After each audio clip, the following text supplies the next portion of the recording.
Nah, jadi pada awalnya saya itu menyangka bahwa gerinda cordless ini bagian yang paling cepat rusak itu akan berada pada bagian dinamonya, gulungannya.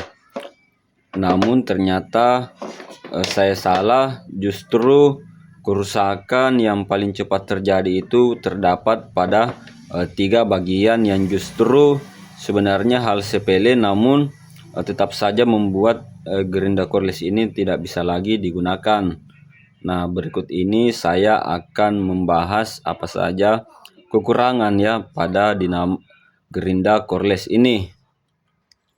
Nah, kekurangan yang paling pertama itu adalah pada switch on off-nya. Walaupun sekilas switch-nya ini itu seperti terlindungi oleh karet pada bagian luarnya, namun tetap saja yang paling pertama macet, bahkan penggunaan belum sebulan itu adalah pada switch-nya, dikarenakan saya memang menggunakan gerinda cas ini untuk betel pada tembok maupun pada palpon ya, dikarenakan digunakan untuk pengerjaan instalasi listrik. Nah, jadi debu itu yang sangat halus ya terhisap ke dalam sirkulasi gerinda ya, kemudian sedikit demi sedikit itu masuk ke bagian dalam pada switch ini. Nah, namun bagusnya apabila switchnya yang terkena pada debu ini itu masih bisa diperbaiki dengan dibongkar ya pada bagian dalamnya, kemudian kita membersihkannya menggunakan WD. Nah, itu beberapa kali saya memperbaiki ini dan itu masih bisa terselamatkan ya, termasuk merek Fish ini sudah pernah, kemudian merek Xenon juga sudah beberapa kali, kemudian merek Tansu juga sudah pernah saya pakai, dan sama-sama semua pada switchnya ini itu kemasukan macet ya, jadi kadang-kadang harus ditekan-tekan keras baru bisa dia bunyi kembali. Nah, namun merek Tansu itu dia tidak sampai rusak seperti ini, masih bisa bagus. Nah, untuk kerusakan kedua yang paling fatal menurut saya itu adalah pada bagian laharnya ini itu terlalu mudah untuk rusak. Nah, coba dibayangkan saja bahwasanya ini itu belum penggunaan sebulan, namun pada kedua bor ini itu laharnya sudah rusak.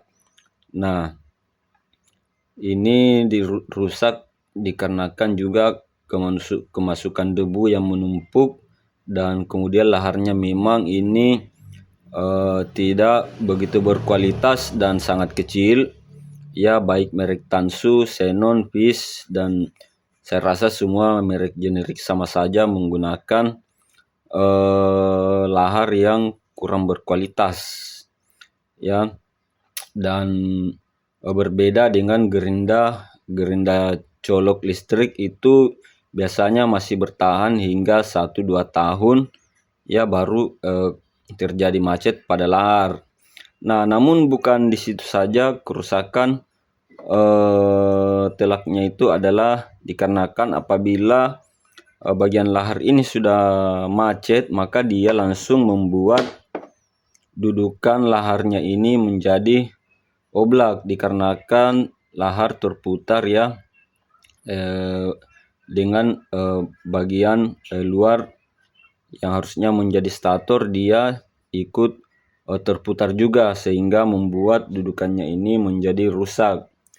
Nah, ini adalah salah satu contohnya, sudah rusak bagian dudukan lahar, sehingga apabila sudah seperti ini itu sudah sangat sulit untuk kita benahi kembali ya, dikarenakan pada bagian ini ya, ini tuh memiliki tingkat presisi yang cukup tinggi. Nah, sedikit saja dia melenceng tidak presisi, maka itu bisa membuat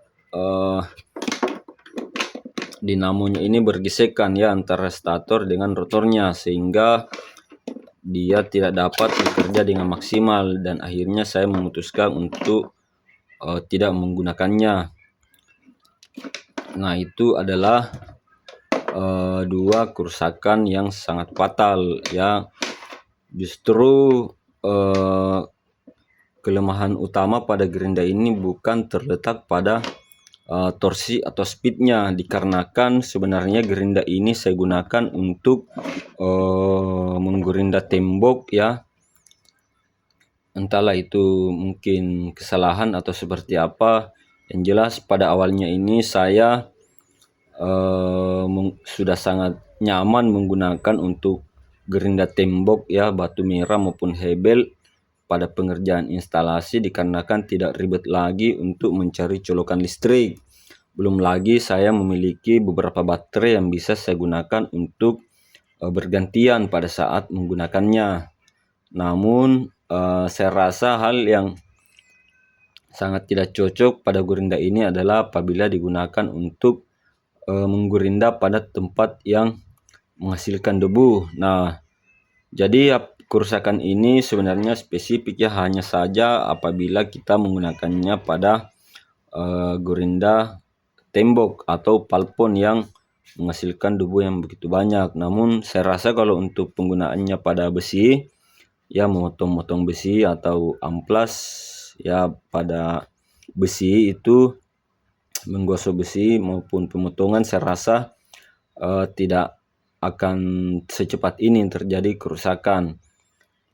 Nah, hal baiknya adalah pada gerinda ini itu memiliki torsi dan speed yang bisa diatur, dan torsinya itu cukup kuat ya. Jadi walaupun kita menggunakannya untuk memotong besi bahkan tembok itu masih cukup ya. Jadi gerinda ini sudah sangat cocok digunakan untuk pemotongan besi ya, cukup kuat tenaganya, cukup halus mesinnya, dan cukup enak untuk dikendalikan. Belum lagi dia sudah tidak memiliki kabel, jadi walaupun tanpa colokan listrik kita tetap bisa untuk menggunakannya ya. Kita sisa menyiapkan baterai cadangan apabila gerinda ini itu baterainya lowbat. Nah, jadi kesimpulan saya pada video ini adalah gerinda brushless ya, gerinda cordless brushless ini itu menurut saya cukup oke untuk dimiliki, hanya saja jangan digunakan pada tembok sebaiknya ya, tembok maupun keramik ya. Apabila pemotongan keramik yang banyak, saya rasa sebaiknya dihindari dikarenakan tetap menghasilkan debu ya, apabila tidak ingin kejadian seperti saya ini. Dan sekarang pun saya sudah beralih kembali menggunakan gerinda kabel untuk menghindari kerusakan yang lebih banyak pada gerinda cordless.